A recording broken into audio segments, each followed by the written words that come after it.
लंका नगरी युद्ध की आग में झुलस रही थी। वानर सेना की गूंज, शंखनाद और रणभेरी के बीच एक ऐसी घटना घटी जिसने स्वर्ण नगरी को शोक की गहराइयों में डुबो दिया। रावण पुत्र महाबली इंद्रजीत मेघनाद का वध। सीता हरण के कारण लंका में भीषण युद्ध हुआ, जिसमें प्रभु राम और वानर सेना ने रावण के पूरे कुल का अंत कर दिया। रावण की सेना में एक से बढ़कर एक योद्धा थे, जिनमें उसका पुत्र मेघनाद काफी बलशाली और मायावी था। मेघनाद ने देवताओं के राजा इंद्र पर जीत हासिल की थी। इसकी वजह से उसे इंद्रजीत भी कहा जाता था। हालांकि अधर्म के रास्ते पर चलने के कारण उसका वध लक्ष्मण के हाथों हुआ। जब लंका में मेघनाद के वध की खबर आई तो पूरा नगर शोक में डूब गया।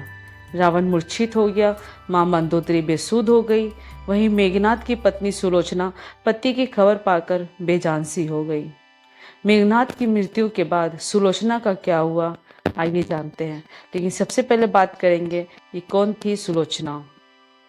पौराणिक कथाओं के अनुसार सुलोचना नागराज वासुकी की पुत्री थी। सुलोचना का अर्थ है सुंदर आंखों वाली महिला।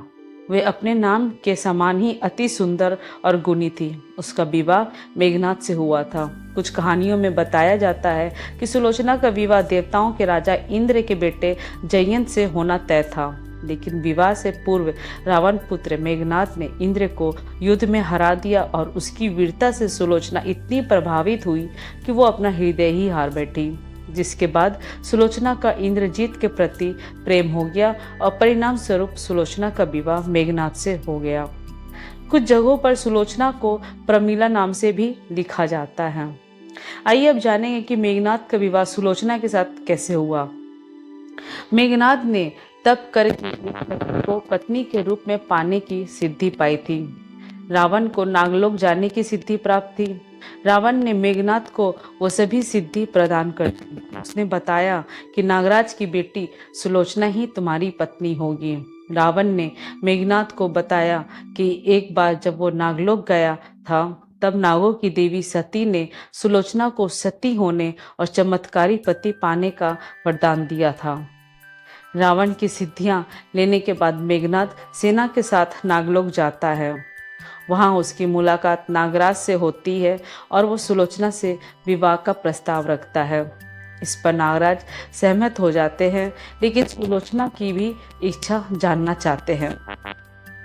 पिता के पूछने पर सुलोचना नागदेवी से इसकी अनुमति लेती है। उनकी अनुमति मिलने के बाद सुलोचना मेघनाद से विवाह के लिए सहमत हो जाती है और इस तरह मेघनाद का विवाह सुलोचना से होता है। कथाओं के अनुसार सुलोचना एक पतिव्रता स्त्री थी। उसके पतिव्रता धर्म का पुण्य प्रभाव सदा मेघनाद की रक्षा करता था।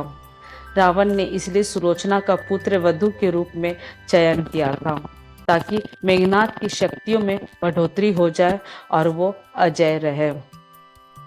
अब बात करेंगे कि मेघनाद के मरे जाने के बाद सुलोचना का क्या हुआ। चलिए जानते हैं। लंका युद्ध के समय लक्ष्मण के हाथों मेघनाद का वध होता है, तो इस बात पर सुलोचना को विश्वास नहीं होता है। ऐसा कहा जाता है कि सुलोचना प्रभु राम के पास अपने पति मेघनाद का सिर लेने के लिए जाती है, ताकि वो सती हो सके। भगवान राम ने उसे मेघनाद का सिर दे दिया, जिसके बाद वो सती हो गई। कथाओं के अनुसार जब मेघनाद का वध हुआ तो उसका एक हाथ कटकर सुलोचना के पास जा गिरा था। तब सुलोचना ने उस हाथ से कहा था कि यदि तुम उसके पति का हाथ हो तो इसका प्रमाण दो और युद्ध के बारे में बताओ। इस पर वो हाथ लेखनी बन जाता है और पूरे घटना का वर्णन कर देता है। पर कहानी यहीं खत्म नहीं होती। ऐसे ही जब वो मेघनाद का सिर लेकर वापस लौटती है तो कुछ वानर वीर उसके पतिव्रता धर्म पर हंस पड़ते हैं। सुलोचना ने ठहर कर सिर की ओर देखा और कहा, यदि मेरा पतिव्रता धर्म सच्चा है तो मेरा स्वामी इस समय हंसेगा। और फिर क्या था, चमत्कार हो गया। वो कटा हुआ सिर सचमुच मुस्कुरा उठा। पूरा रण क्षेत्र स्तब्ध रह गया। पति का सिर लेकर वो चिता के पास पहुंची और अग्नि में प्रवेश कर सती हो गई। एक पतिव्रता स्त्री का प्रेम, त्याग और धर्म का अद्भुत उदाहरण बनकर वह कहानी अमर हो गई। आज भी जब कोई सच्चे प्रेम की बात करता है तो सुलोचना की गाथा जरूर सुनाई जाती है, जो युद्ध में नहीं लड़ी पर अपने प्रेम और धर्म से अमर बन गई। उम्मीद है ये कहानी आपको बहुत अच्छी लगी होगी। नए हैं तो प्लीज सब्सक्राइब करें, लाइक कर, शेयर करें। Thank you.